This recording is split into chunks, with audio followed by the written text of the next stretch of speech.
السلام عليكم ورحمة الله وبركاته.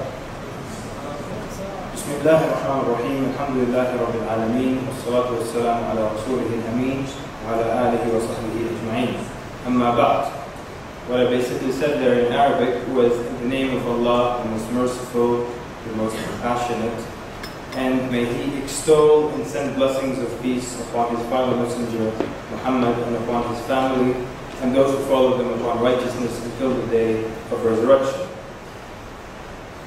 So the title of the speech is, what is the purpose of life?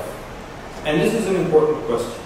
And it's not just the title of the speech so for the sake of information we can know what is the purpose of life.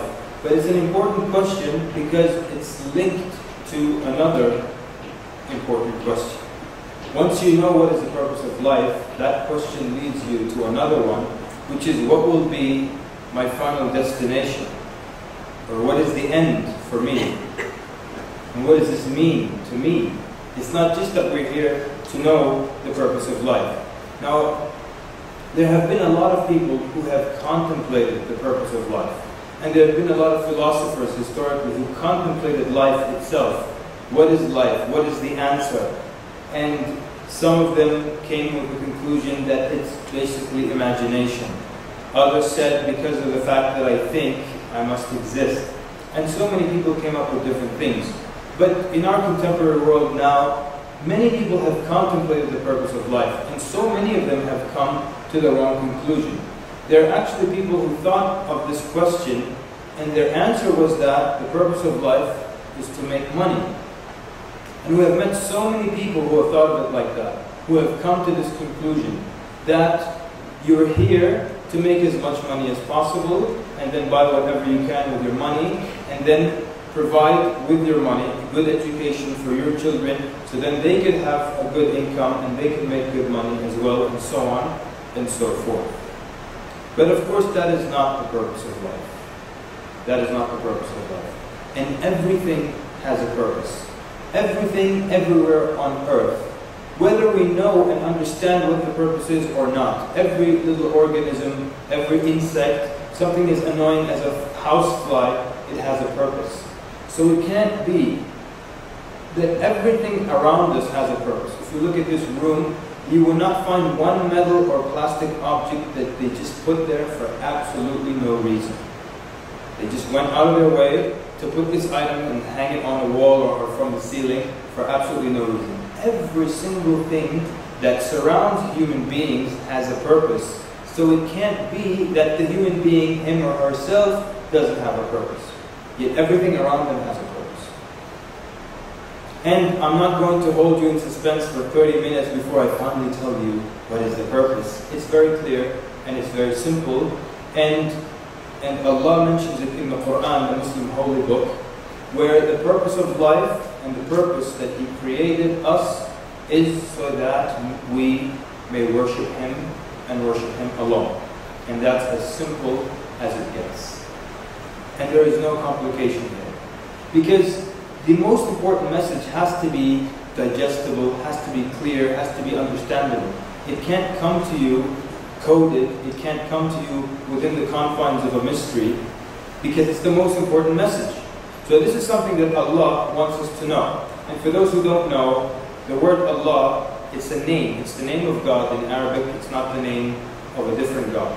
And a lot of times you'll find people trying to say that Allah is not the same God as the God of Abraham or the God of Moses, but actually that's not correct. And I always tell people, if you don't believe, you find a Bible in Arabic and you'll see that it says Allah. And all Christian Arabs, they say Allah. So when I say Allah, for the purpose of this talk, it's just the name of God in Arabic. We're not talking about a different God. And if you hear me say in Arabic, Sallallahu Alaihi Wasallam, after the name of a prophet, it means may Allah extol and send blessings of peace upon him. So it's a kind of respect that we pay to the prophets. So we were saying that everything has a purpose. It can't be that the human being doesn't have a purpose. The purpose of life is to worship the Creator. And so many people become confused with different things in life. And some people think that they were born to become an actor, or born to become a model, or born to rock and roll, born to become a singer, or born to whatever it is, extreme motorcycling or skydiving, these things come secondary to why Allah created you. The first and foremost reason, we were put here on this earth to worship the Creator. But then so many things come in our path and they take us and pull us away from the purpose of our existence. So we are to worship Allah alone and to not associate anything with Him or alongside Him in worship. And that is the most important thing. And that is actually the worst crime, is to worship someone else with Allah. The brother who just introduced me, Brother Ahmad, he said, that I came all the way from Sudan, and he made it, because of his good manners, he made it sound like I am doing them a favor, but it's actually the other way around. They bring me, wherever I am. They brought me once from Sudan, they brought me all the way from Washington, D.C., and they're very nice to me. They give me the sheikh treatment, where they call me in the morning, what do you want for breakfast? And they call me at lunch, what would you like to have for lunch? And they call me for dinner, what would you like for dinner? And they're being nice to me, do you need anything else? Can I get you some shampoo, mouthwash, whatever you need? They always give me this excellent treatment.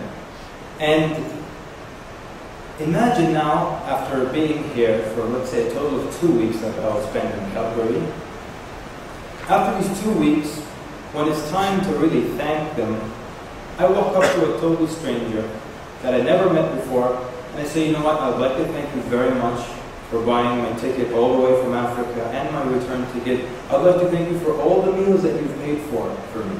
For the lunch and for all the good times and all the respect that you gave me. Thank you very much. And I just thank a total stranger that had nothing to do with this group that invited me over here. No one in this room feels that that's fair. No one feels that that would be proper.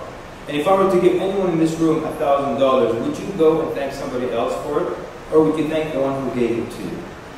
And that's why worshipping something besides Allah, no matter who or what it is a severe, severe and major sin in Islam, but not just in Islam. You will find this message consistent, and you will find this message to be there also in the Old Testament, even though I understand Jews do not like this term Old Testament, because to them it's not old, it's still the real deal. But you will find this message consistent in the Old Testament, it's consistent in the New Testament, that you do not worship anything else besides God. And you do not worship anything else alongside with Him. Because He is the one that gives you everything that you have of good in this life. Everything that you have. And you can't put a price on the things that He gives you, the blessings that He gives you. I guarantee no one in this room would sell their 2 eyes, not even for $100 million. I can guarantee. Or even your hearing, or your ability to speak for that much money. Because you can't put a price on the blessings that Allah gives you. And in the Quran, Allah even mentions that if you were to try to count the blessings of Allah, you won't be able to enumerate them. And there's so many things that He gives us, and they're blessings, but we take it for granted. We don't even consider them as blessings. So for example, some of you have very good hair. How many people wake up in the morning and just thank God for having good hair? Most people don't consider good hair as a blessing. Until you see someone with a hairstyle like me, then they're like, oh, thank God for my hair. How many people remember to thank Allah for their teeth? That's a blessing. They don't remember that. So many things around us, they're blessings from Allah. We can't put a price on them. We can't enumerate them. We can't count how many blessings we have from Allah. How many times do you wake up? How many times in your life have you woken up in the morning ill? You wake up with an illness and you call in, you can't go to work or you can't go to school. But how many days did you wake up in good health, not sick? And how many bad illnesses and how many potential illnesses did Allah push away from you? So that's again another way of looking at the blessings of Allah. So He gives you all these blessings. And in the end, when something good happens, you hear people say they thank other gods or they thank something else that they worship. How many times have you heard something good happen to someone and they'll say something like, thank you, Jesus? Or they'll attribute it to something else other than Allah. Oh, this happened because of my good luck or good fortune. What is fortune? What is luck? No one knows what that is. You can't put a precise definition on it. But people, rarely do they fall back on thanking Allah and attributing good that happens to them to Allah. And so that's why then shirk is such a major sin, that Allah does all this for you and then you thank other than Him. Or you don't even thank Him, you attribute it to yourself. Well, ultimately, part of what you did was part of the reasoning behind why you got the good blessing or the good thing, but ultimately it came to you from Allah, because Allah could have had you switch places with someone else in another corner of the globe, and you could be in a dilapidated village with nothing and no wealth, but Allah chose to put you in this situation. So every good that happens to you ultimately comes from Allah. And so, therefore, because He is the one that gives us everything that we have of good, it makes sense to worship Him. It makes sense to thank Him and not anyone else alongside with Him. So let me explain why is it that we need God. And as people become self-sufficient, as people become stronger, as they become more proud of themselves, as they become arrogant, they feel less of a need to depend on Allah. Well, the truth is, no matter how rich or how poor you are, you still need Allah. And there is not anyone on the planet who is less of a slave of Allah than anyone else, or is less in need of Allah than anyone else.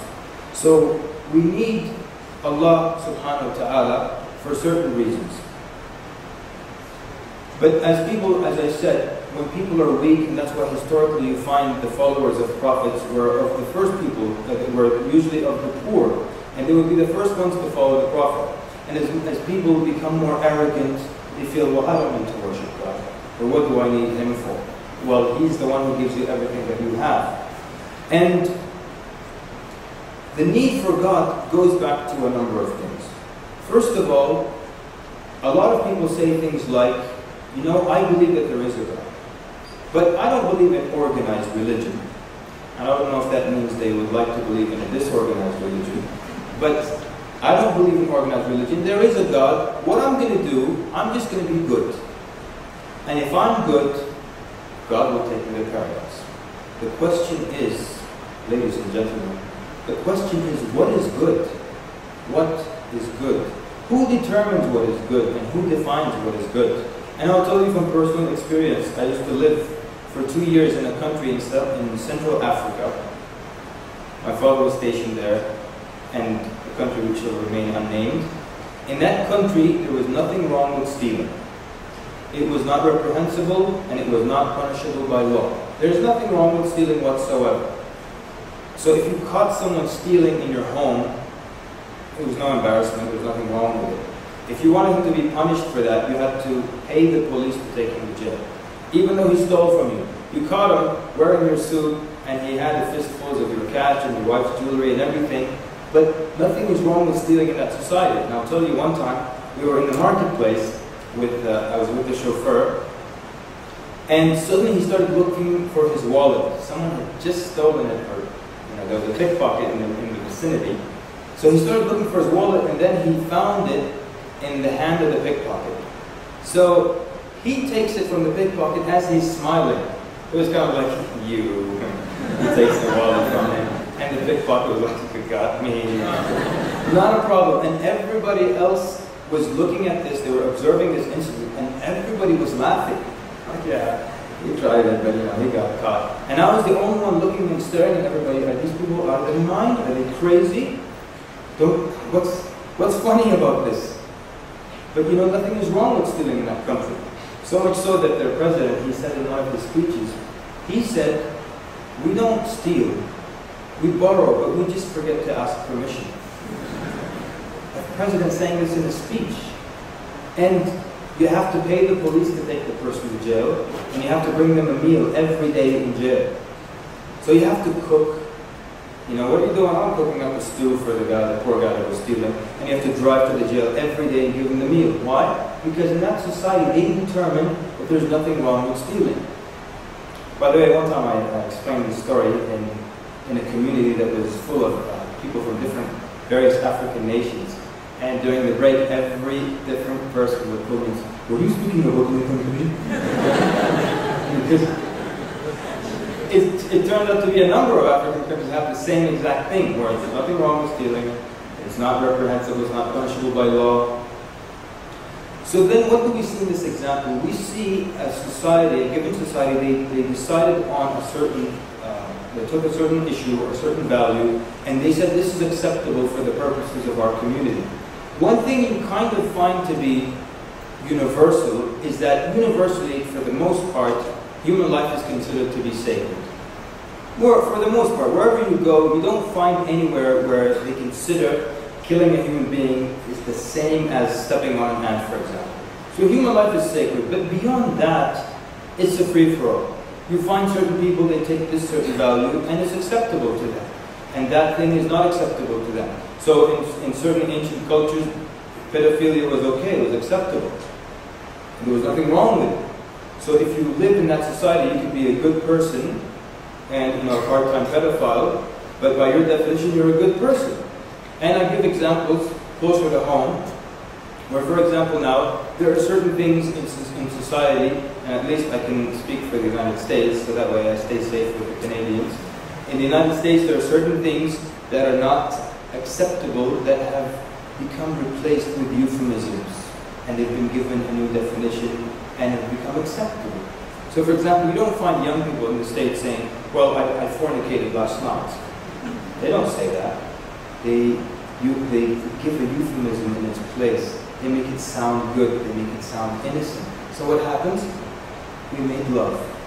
So it's like we made hearts and Hallmark cards with little music, and we just passed out love, you know. Very innocent, very nice. Or we slept together. Does it get any more innocent than that? She was over there, she slept, and I slept over here, and I dreamt of bunnies and bears. And it sounds so nice, but it's a euphemism. So now in society, that kind of thing is considered, you know, all right. Even certain things that are still frowned upon, we still have a nicer name for them. Like nobody says, you know, you committed adultery. You have an affair. It's an affair. It's still bad, but it's an affair. It's not adultery. You're not an adulterer. It's an affair, you know. On the side, you know. So every society will pick certain things and say, well, this is good and this is acceptable. So that means you can't have human beings by themselves to decide, I'm going to be a good person as long as I'm good, then God will take care of me. Because if you're in that African country where I used to live, you can be a very good person and the best crook in the neighborhood. But you might do something that you think is good, but it's actually reprehensible or horrendous in the sight of Allah. And that's why human beings need Allah to tell them right from wrong. Need Allah to tell us about these things. Because on our own, we can't come to an agreement, and we can't really determine what is good and what is bad beyond the things that are, for the most part, universal. So, if there is a God, and a lot of times you hear people say, look, I believe there is a God, but I don't believe that there is a resurrection. I don't believe that we will be resurrected and we will be tried in the next life or anything like that. There is a God, He put us here on this earth, and you live once. So you live life to the fullest. Dance like no one is watching, and all the other things, fancy things that people say. Just enjoy life, you live once, that's it. If there is a God, then we can guarantee for sure and 100% that if there is a God, then there has to be a day of resurrection. Because if there is a God and there is no resurrection, there is no reward and there is no punishment, that would imply that that God is unfair. It's unfair if there is no reward and no punishment. It's extremely unfair. So let's take a scenario. As this person claims that there is a God, but there is no resurrection. So let's take an example of one person who does good his or her entire life, constantly giving of their time and of their wealth to charity, always smiling and saying kind words, and doing so much for the community and for others and for the poor. And then that person dies and they go to earth. Now they go to the earth, they bury there. According to this argument, there is no resurrection. Another person, a murderer, a killer, a thief, the worst human being possible, they kill thousands of people, and then this person dies and they're buried on earth. There is no resurrection. Did they go to the same place? They went to the same place. They're both buried on earth, and that's it. Nothing happens. No reward, no punishment. And this person claims that there is a God, and this God, he must be knowledgeable, he must be powerful, he must be wise, he must be fair, he must be just. So how can he be fair and just and not reward and not punish? You know, even everyone in this room, we understand the concept of retribution. We understand that there has to be a reward for something good and a punishment for something evil. That's why we have courts, that's why we have prisons and justice systems. And that's why we have rewards and award ceremonies, because we believe in rewarding good behavior and punishing bad behavior. Even children understand this concept. Even they know when they do something wrong, they will be punished. But you might ask, well, maybe, you might argue, maybe the parents taught them that. But there are certain things, such as the concept of retribution, that animals and children understand, without anyone giving them a lesson about it. And I always give the example, you can go to the Calgary Zoo, and you can offend the local monkey in its cage. And if you do something to offend the monkey, they will get even with you. And they will fling something at you, and let me not be more descriptive than that. But do take a change of clothing and perhaps an umbrella. This monkey understands the concept of getting even with someone. And there are many other animals that do it. One of my favorite examples is one bird that's referred to as the honey guide, which guides you to honey. Whenever it finds a beehive, it will come to you and look you directly in the eye, and it starts to sing and flutter its wings and jump up and down, and so you follow it, it moves to the next branch, and it keeps guiding you to where there is a beehive. And the idea, the deal is that you're supposed to, and human beings, they use whatever techniques of smoke and so forth, and then they remove the honey, and they're supposed to leave some for this bird, and it eats. But there are some people who are very mean-spirited. They eat the honey, and then they throw it into the ground, and they stomp it into the dirt. So the bird comes down, and it finds nothing to eat whatsoever. But it's a very nice bird. It says, don't worry, I know where there's more honey. And it keeps looking you directly in the eye, fluttering its wings, and singing and calling you, and you keep following it until it will lead you to the territory of a dangerous animal that will attack you. This is a bird. It understands the concept of retribution. The bird understands reward and punishment. You don't reward it by giving it the honey. It will punish you. And sometimes it leads you to a hole in the tree, you stick your hand in, a badger or some other animal starts tearing at you and biting, scratching. This bird understands this concept. How can it be that the Creator in His wisdom and in His justice doesn't understand the concept of rewarding people for the good that they do and punishing people for the evil sins that they commit?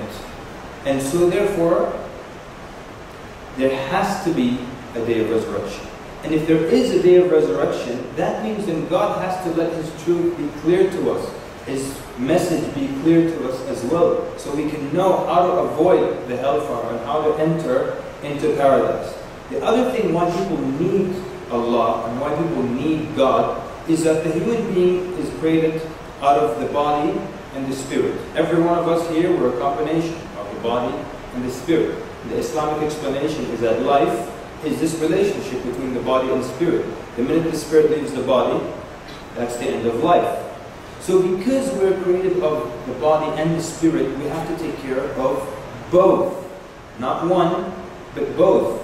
The majority of people are only taking care of one. The majority of people are taking care of the body. How you take care of the body? You eat, you drink, you sleep, you take care of the body. But then there is the spirit.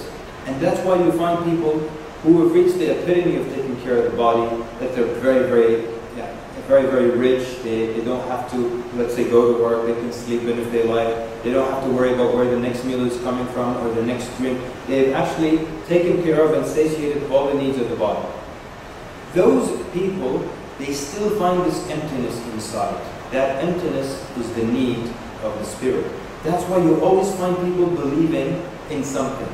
And even those who are atheists and don't believe in anything, most of the time you'll find that they believe in some kind of spirit, some kind of UFO, some kind of force, or some kind of unexplained phenomenon. Whatever they refer to it as, however they philosophize it.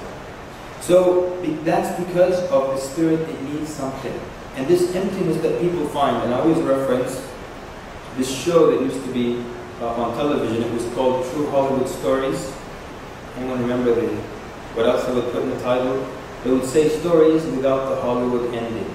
Because in Hollywood there's always the ride into the sunset and the good stuff. But they're talking about the lives of these musicians and famous actors and actresses, and most of them, when you go through the biographies, the majority of them, they end up overdosing on drugs or choking on their vomit or something like that. So because after they took care of the body and everything, and they reached what they thought to be the purpose in life, they still found this emptiness. And so they try to fill this void with other things, with experimenting with different kinds of drugs, with alcohol, or with trying to keep themselves busy. So one weekend you're jumping off an airplane, next time you're going kayaking, after that you're diving, then you're skydiving, constantly trying to keep themselves busy to fill that gap, that void that they feel. But that void, as we said, is related to the fact that you have the Spirit, and the Spirit needs something to believe in. And that's why, as some claim that 96% of the world's population believe in a Creator. In one way or another, they believe in a Creator because of this need to believe in something. So, there is a Creator. We're in need of worshipping. We're in need of fulfilling the Spirit. And there is a day of resurrection. And so we said the purpose of life is to worship the Creator. And that is linked to the final destination of people. Allah Azza wa Jalla describes in the Quran how the day of judgment has drawn near. The day of judgment has come near. And we said there has to be a day of judgment. There has to be reward and punishment. People have to be accountable for their deeds. I always mention one fairly popular reporter in the United States who started to become an atheist. And then after a week of firmly believing that there is no God, she went back to believing that there is a God because of the concept of retribution, because of justice. She started to just repeat to herself over and over and over again. So Hitler just died? Hitler just died? And she just kept repeating it over and over again. It made no sense to her that he would be responsible for killing so many people, but nothing happens to him. He got off very easy, actually. There's no punishment whatsoever. So it can't be that there is no resurrection. And there is no justice there. And there's nothing fulfilling there. And that's why in Islam, and when we study the teachings of Islam, you will find things that you would think to be the least linked to the Day of Judgment. For example, the Prophet ﷺ, he said in a hadith, which is one of his sayings, he says, whoever believes in Allah and the last day, meaning the Day of Judgment, he should honor his guest. What does honoring the guest have to do with that? For whoever believes in Allah and the last day, he should say that which is good, or he should keep silent. And of course, he means she as well, either or. So, what does that have to do with the last day? It has everything to do with it. Because you believe then, because there is a day of resurrection, you will be asked about your deeds. You will be asked about what you say and what you do. And that's why it's all linked to the Day of Judgment. Even honoring your guest, you will get reward for that. And if you're rude to people, and if you lie, and if you backbite, and if you spread rumors and tales, you will be held accountable for that. That's why everything is linked to the Day of Judgment. And there is no motivation, nothing to motivate people to be good if there was no Day of Judgment. And nothing to stop anyone from stealing if you're not going to be held accountable. If you live life once, then why doesn't everyone just do whatever they do, and you're not going to be punished for it? And so this is one of the problems that we're facing, and again, I'm only going to speak for the United States. This is a problem that we're facing in the United States with moving away from the belief in God, and the more you get into secularism, people always question morality. But they don't question immorality. I want you to pay attention to that. You don't have to believe me. I would like you to test it for yourself. People always question morality, but they don't question immorality. So when you say, don't use this bad word or that bad word, they say it's freedom of speech. And what's wrong with this bad word? And so on and so forth. So they question you when you say, don't speak like this in public. It is not civilized. It is not proper. Well, who's to say what is civilized? Who's to say what is proper? They question you, but they never question themselves. who's to say that it's right for me to walk around and curse left and right like that? And who's to say that I have to force other people to listen to this garbage that's spewing out of my mouth? Why don't they question that? But everyone wants to question these things. And you have probably seen the campaign that's going around town. It was in the UK a few weeks ago. The big sign on the bus that says there probably is no God, so don't worry. And it's interesting how they say there probably is no God. So you're calling people to something based on something you're not even certain of. So you're saying, hey everybody, act like a fool because maybe there is no God. If there is, we don't know each other, okay? So Allah tells us in the Quran that the day of judgment has drawn near. It has come close. But people, they are busy with other things. They are taken by the glitter of this world. It has taken them, and I'm going to pick on the iPhone again as I was picking on it this morning. You know, people, they forget the purpose. They see the glitter, they see the little things, and so you find a young person and their main goal for the next 3 months is just to get the iPhone. And all he wants is the iPhone. And he has it on his desktop and just stares at it, tries to touch the screen. And he sees someone with an iPhone. Can I make a call, please? It's the iPhone. And I also picked on the Gucci handbag. This is just my opinion, you don't have to agree. It's an extremely ugly handbag. It is a cloth handbag with G's all over it. That's it. G's, G, G. It is so ugly. But it's Gucci. So people are taken with these things. Their whole life they're trying to get this handbag if they can't afford it. They get the knockoff. And they're trying to get this design and that design. And they see some celebrity wearing their jeans backwards. Suddenly all these young people are wearing their jeans backwards. And they see this new phone and they want it so badly. And they sell things and they work extra and night shift and graveyard to buy it. And then after 3 months they're bored with it. They get something else. You know something? I grew up around the world. I grew up in Europe and in Asia, in certain parts of Africa. And I was amazed when I finally settled in the United States some 13 years ago. I was amazed by the concept of the walk-in closet. I had never seen something like that before in my life. Everywhere I lived before, you open your closet, the closet always consisted of some shelves, perhaps a drawer or two, and you put everything there. It was big enough to put your clothes in it.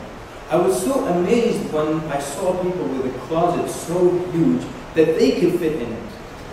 Their whole body could fit in it. And you walk in and you're surrounded by clothing. Everywhere you look, t-shirts, all kinds of things, and suits and dresses. And in the end, what's the conclusion? I don't have anything to wear.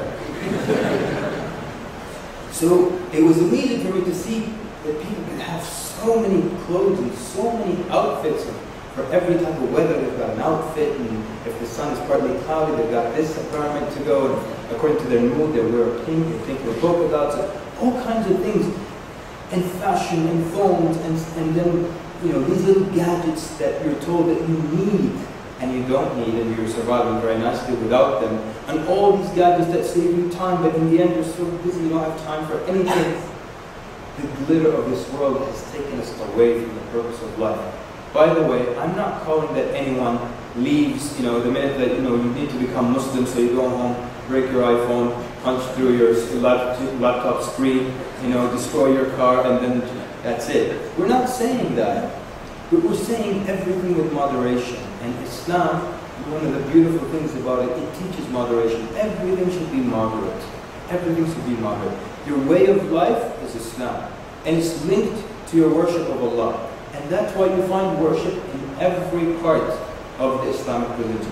When you put on your clothing, there's a little prayer for that. When you look at yourself in the mirror, you remember Allah. Even as you're just looking at yourself, because the mirror time, it's you time, right? It's me time. You're looking in the mirror, you give yourself the wink and the gun, you're looking at yourself looking from different angles, you're so happy about it. Even at that point, the prayer for looking in the mirror says, "Oh Allah, just as you have completed my physical appearance, complete my manners, my internal, my manners, my characteristics, my mannerisms."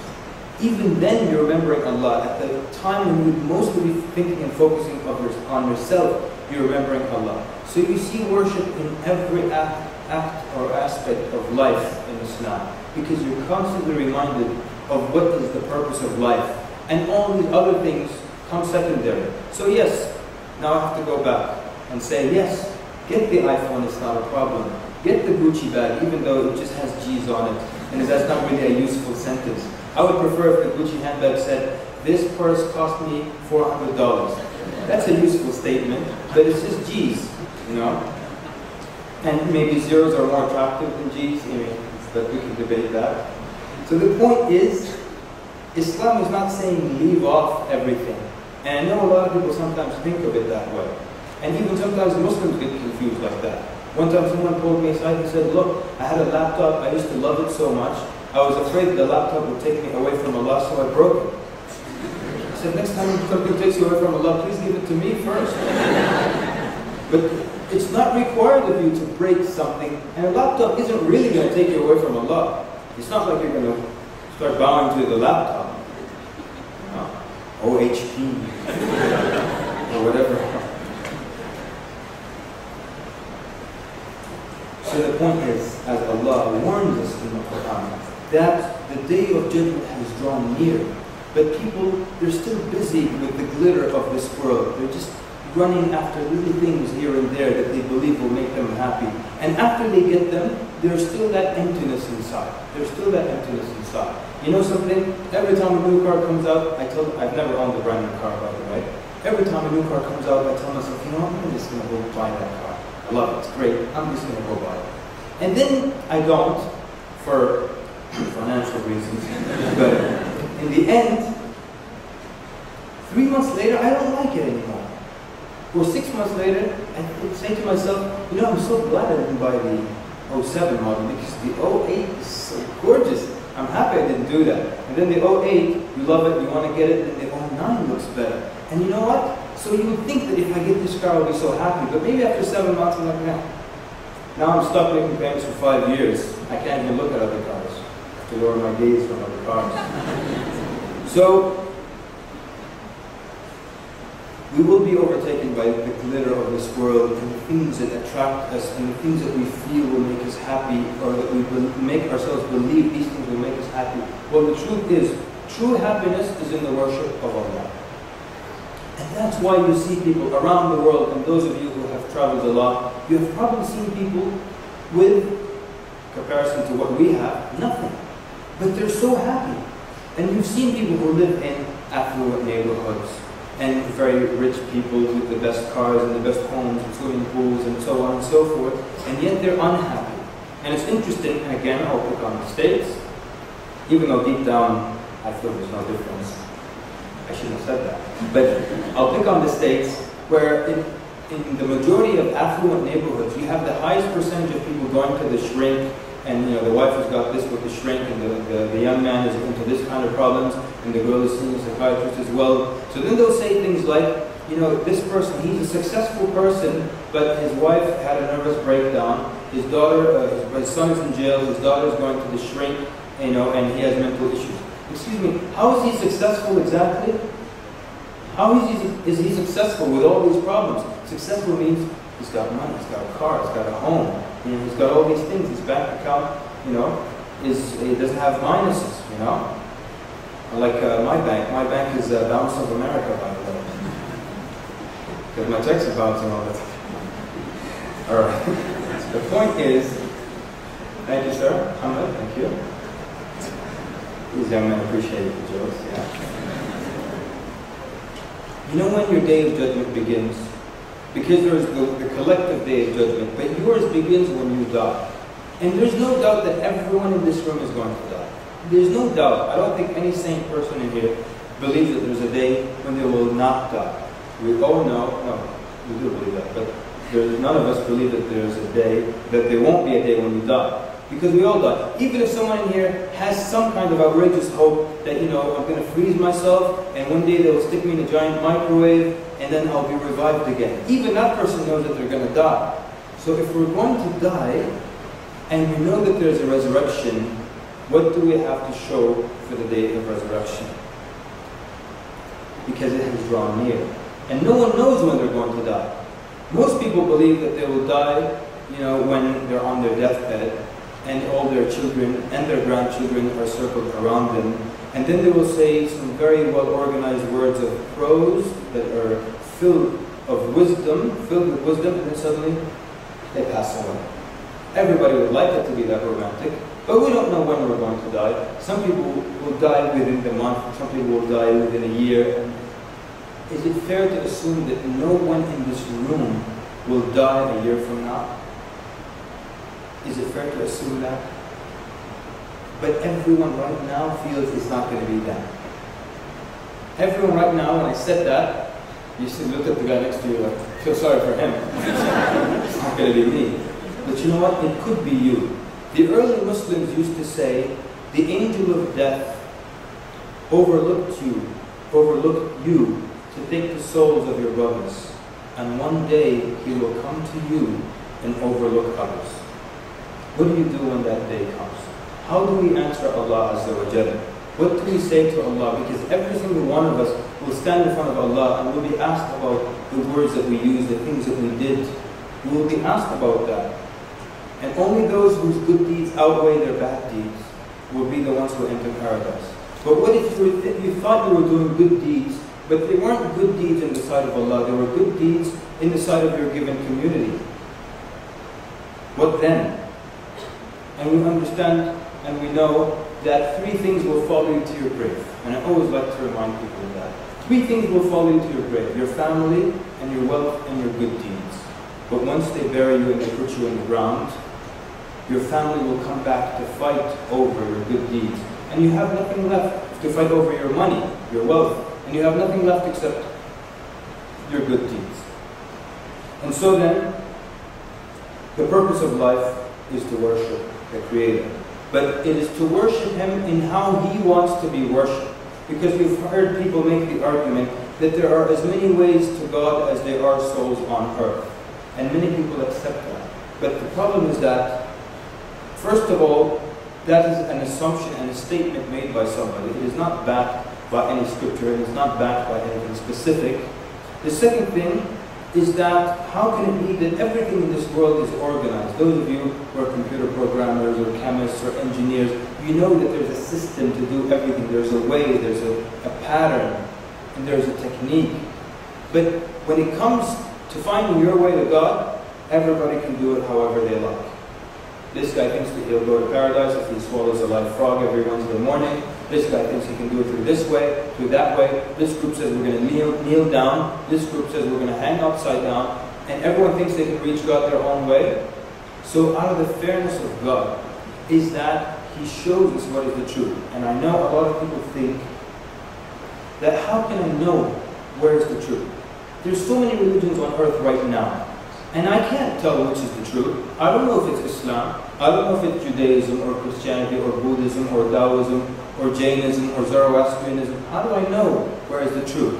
And remember what we said in the beginning. We said God is fair and He's just. It can't be that He's fair and He's just and He makes His religion blend in amongst the falsehood. If there's one truth, it has to stand out clear.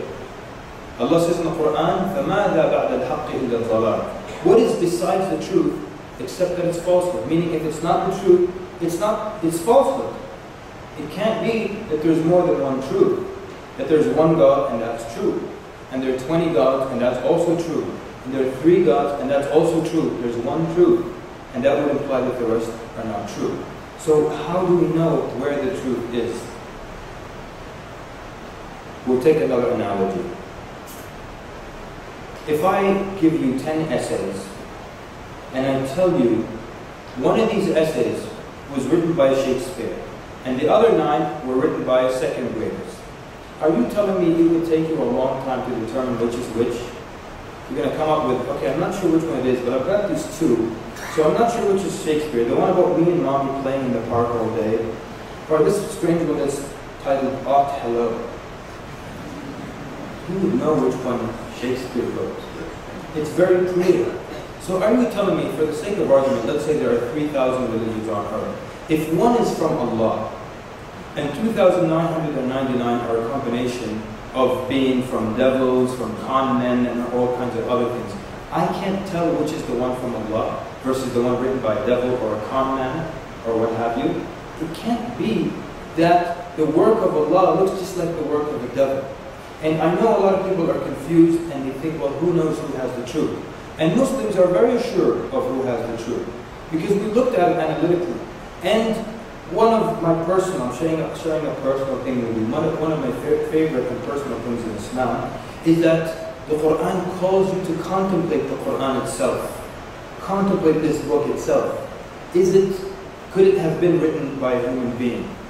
Or is it strong enough so you can safely and accurately assume or claim that it was written, that it was from Allah Azza wa Jalla, that it has no contradictions whatsoever, that it has no discrepancies, that it has no solutions for problems that the solutions don't work themselves. So the Quran calls us to think and to contemplate. And the Muslims in the room right now, the majority of them, if not all, they have contemplated and they're sure of the clear truth that stands out. And that's why there are so many people who read the Quran and they immediately recognize that it's not a normal book, that it couldn't have been written by man. And there's so many things, and this is not the time for it, nor does the time permit, so many things that if you stack them one on top of the other, you will see that it's impossible for any human being, no matter how brilliant, to have written such a book 1400 years ago. Now this, to some of you, might seem like an outrageous claim, but the answer is very simple. There are Qurans and they're free at the back of the room on these tables. I'm telling you, it is the book of Allah and it has absolutely no mistakes. So it would seem that it's easy for you to disprove me, and so that means then the test lies in you getting a copy of the Quran and reading it and looking at it analytically. Does this look like the writing of a normal human being? And so perhaps it's best to start to conclude. And I would like to mention again the most important things in Islam. And if these most important things that I'm going to mention, they don't cause you any friction, and if they agree with you, you basically have the ingredients of what it takes to become a Muslim. The first and most important thing in the Quran, and because it's the most important message in the Quran, you will find it on every single page of the book, that there is only one God, and He is the only one that should be worshipped. The worst sin is to worship something besides Him, or to worship something alongside with Him. So that is the number one thing. So these are called the 5 pillars of Islam, and as you know, pillars are what hold up a foundation. So these are what hold up Islam. One, that there's only one God worthy of worship, nothing else should be worshipped, and nothing else is worthy of worship. And that the Prophet Muhammad ﷺ is His servant and His messenger. Not His right-hand man, not His helper, not an angel, His servant and His messenger. And He is a man who came with the same message of all the prophets before Him. All the prophets, whether you look at them in the Old Testament or the New Testament, or whether you look at the stories of the prophets through the Quran, you will find that all of them called to the worship of one God. And this has been mentioned so many times in the Old Testament. All you have to do is just go to Bible.com and just look up the word idols and see how many times God will threaten, and that is the accurate word, threaten David and Solomon and the people and the prophets and nations from worshipping something besides Him. So that's a message that you find consistently throughout the Old Testament. Then you look at the message of Jesus, and He also didn't change the 10 commandments, the most important things: you honor your parents, you're good to your neighbors, you don't steal, you don't lie. But they asked Him, what is the first commandment? And He said, "Hear, O Israel, the Lord our God is one Lord." If you look at all the sentences spoken by Jesus in the Bible, just what Jesus said, not what people explained, you will find constantly and consistently that He is calling people to worship God. Not once does He clearly or explicitly say you need to worship. Not once. He says, "And worship the Father who is in heaven." A woman calls Him good teacher. Why callest thou me good? Why do you call me good? It's only the Father who is good. So you don't walk away with the message that he was the third Godhead or that he needs to be worshipped. Not explicitly. You will find vague hints to the Trinity. But vague hints cannot be acceptable when it comes to the most important message. The most important message in the Quran is the oneness of Allah. It's on every single page of the book. If I give you a booklet, how to fix a flat tire, you read the whole thing, it has to address the topic, how to fix a flat tire, clearly and explicitly. But what if you read the whole thing and there's only a hint, a vague hint to how to fix a flat tire? That doesn't work. So how can it be that the most important message is whatever it is, John 3:16, or the propitiation of the Lord's anger through the crucifixion of Jesus Christ, or whatever? How can that be the most important message, that he is divine and he came to die for people's sins, but it's not there clearly and explicitly? How many times did he give speeches on the roadside, in people's homes, in the temple? How many times did he give sermons? Not once did he say, listen up people, it's very clear, I am the third Godhead, I am divine, you need to worship me. So the message has to be clear and explicit, and we cannot accept vague hints to Trinity, because it's the most important message. It cannot be vaguely alluded to. It has to be clearly mentioned.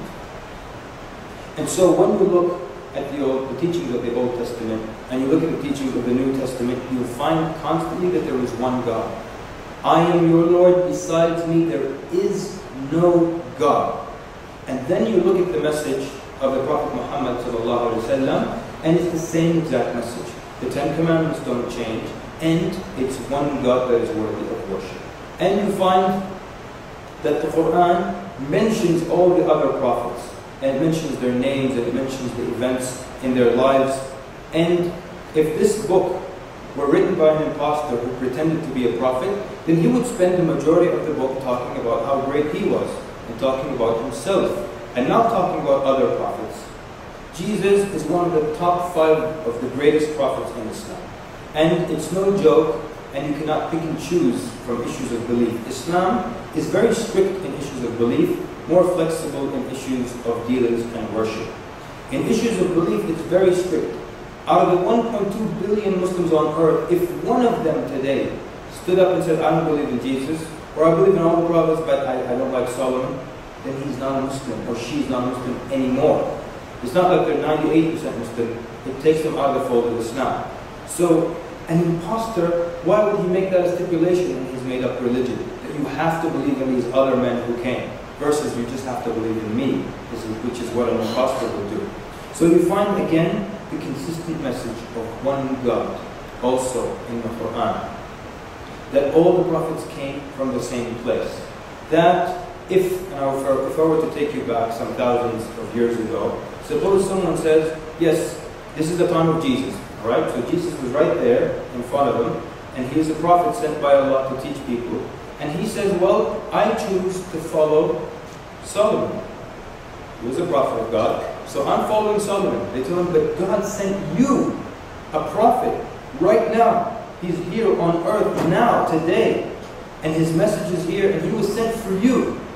Yes, but I know that they came from the same place. I mean, they all came from God. So I'm just going to stick to what Solomon did. Can you ignore the prophet that Allah sent for you? Even though you were following one of the prophets of Allah, surely you were. But this one was sent now, with the new message, with the latest version. And you're going to say, no, I'm going to fall back on the old teachings. And so many people are doing that right now. Where they believe in the true message of Jesus, or they believe in the current message of Jesus, or various different messages as people interpret them differently, but they refuse to follow the new prophet that was sent to them 600 years after Jesus, with the same basic message, but some things were abrogated, and the way to pray and all these details are in the new message, but they say, no, I'm going to choose to follow this message. And that's why if you look at it, the Jews, they believed in everybody from Adam, and including Moses, Aaron, David, Solomon, Abraham, Lot, but they stop at Jesus. They don't follow, they don't believe in Jesus. But then the Christians did a better job, and they believe in everybody from Adam, including all the list of prophets we mentioned, and they believe in Jesus, but they stop at the Prophet Muhammad sallallahu alaihi wasallam. And then the Muslims do a better job, believing in everybody, including Jesus and including Muhammad sallallahu alaihi wasallam. Because he was a prophet of Allah sent to you. sent to you. The message of the Quran is to all of humanity. Wherever you're from and whoever you are, that's a message sent to you. It's where Allah tells you how He wants to be worshipped and how you should worship Him. And He tells you the rules of this world, the do's and don'ts, and He warns you of the day of resurrection, which is a day that everybody in this room and outside of this room will experience. So the first of the 5 pillars is that you believe and you worship Allah alone. He's the only one worthy of worship, and that the Prophet Muhammad is His servant and His messenger. After that then becomes the prayer, and you pray 5 times a day, and this is the least that you can do. And it only takes moments out of your day, and it's not really a disruption of your daily routine. It's actually the highlight of your daily routine, because we were put on earth to worship the Creator. So it doesn't make sense that we go through the entire day not once thinking of the Creator and then claim that we were here to worship the Creator. So 5 times a day you worship Him alone, and that makes sense. So He's the one that gives you everything that you have. And then after that, there is a small percentage that you give out of your yearly savings, not earnings, but 2.5%. So if you save $1,000 in the bank for over a year, you give $25 to the poor. That's it. And I guarantee no one in this room is that stingy, that they don't want to give $25 out of $1,000. And I guarantee that everybody in this room gives a lot more than that every year. That's all that's required of you. The third is there is the lunar month of Ramadan, and most of you are aware of it. And this is 1 month during the year when you try to put your effort and do your best into being good, being well-mannered, watching what comes out of your mouth, and you fast, which is the physical side of it, but the most important part of it is what comes, what happens during the month. You worship, you excel in worship for just this 1 month. And I'm sure no one in the room has any problem with worshiping Allah after all the good that He does for us. Spend 1 month out of the year in worship. Allah could have chosen 6 months out of the year, but it's just 1. And then the last thing is the Hajj journey, the pilgrimage that you make to Mecca, once a lifetime if you're physically and financially able. That's it. These are the 5 most important things in Islam. So if these 5 things did not turn you off and they did not scare you away, then you actually now have agreed with what makes you a Muslim. So now you have the ingredients of what it takes to become a Muslim, and do not think that this will be a departure from the teachings of Jesus. This is actually in line and the continuation of what all the prophets came with. And so perhaps with that, it's best to end here, so as to leave time for questions and answers. I would like to thank all of you for your attentive listening. I would like to encourage all of you to talk to the Muslims around you, those who are wearing the green shirt that says, "What is the purpose of life?" Ask them about Islam. Take books as free material, and don't let it, don't let your bills and your work and your exams and papers take precedence over the most important thing, which is the purpose of life. But obviously, before I leave, I would like to ask, who would like to become a Muslim right now? From the non-Muslims in the audience.